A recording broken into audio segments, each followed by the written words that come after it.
Transport of oxygen. Oxygen is transported in human body 97% by RBCs and 3% in dissolved state by plasma. 97% RBC and 3% dissolved state by plasma. तो oxygen transportation के लिए एक molecule which is an iron containing pigment haemoglobin is present in RBCs, जिसकी help से oxygen का transport by blood पूरी body में हो पा रहा होता है.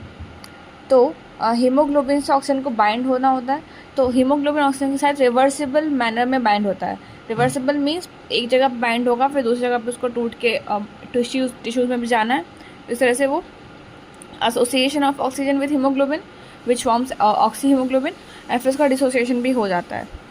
तो इन अ रिवर्सिबल मैनर वो बाइंड करता है. तो कहाँ कहाँ पे वो बाइंड करेगा और कहाँ कहाँ पे वो डिसोसिएट होगा. एट एल्वेलाई, जहाँ पे partial pressure of oxygen is high, PCO2 is low, H+ concentration is low and temperature is also low. तो उस जगह पे ऑक्सीजन हीमोग्लोबिन से बाइंड करके ऑक्सी हीमोग्लोबिन का मॉलिक्यूल बनाएगा. और जब ऑक्सी हीमोग्लोबिन बनता है तो एक हीमोग्लोबिन के मॉलिक्यूल में 4 मॉलिक्यूल्स ऑफ O2 अकोमोडेट हो पाते हैं एक बार में. एक हीमोग्लोबिन 4 मॉलिक्यूल एक बार में ले जा पाता है.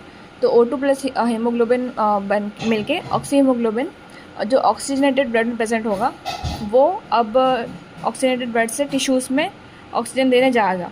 फिर टिश्यूज़ में जहाँ पे PCO2 ज़्यादा होता है, PO2 कम होता है, टेम्परेचर भी हाई होता है, H+ कंसनट्रेशन भी हाई होता है.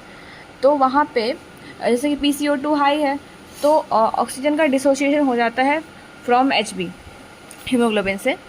तो वहाँ पे डिसोसिएशन होके O2 मिल जाता है टिश्यूज़ को, और जो CO2 होता है जिसका पार्शियल प्रेशर ज़्यादा है तो कार्बोक्सी हीमोग्लोबिन बन के ये PCO2 ब्लड में चला जाता है और PO2 आ गया इन द टिश्यूज़. अब ये जैसे हम ऑक्सीजन का ट्रांसपोर्ट पढ़ रहे हैं तो इसमें एक ये डेटा है कि every 100 ml of oxygenated blood can deliver about 5 ml of O2 to the tissues. 100 ml of oxygenated blood एक बार में मतलब 100 ml 5 ml of O2 provide करता है टू टिश्यूज़. एक ग्राफ होता है जिसको हम बोलते हैं oxygen dissociation curve which is a sigmoid curve, जो कि हमें तब ऑब्टेन होता है जब हम एक ग्राफ बना रहे होते हैं percentage saturation of haemoglobin with O2 against partial pressure of O2.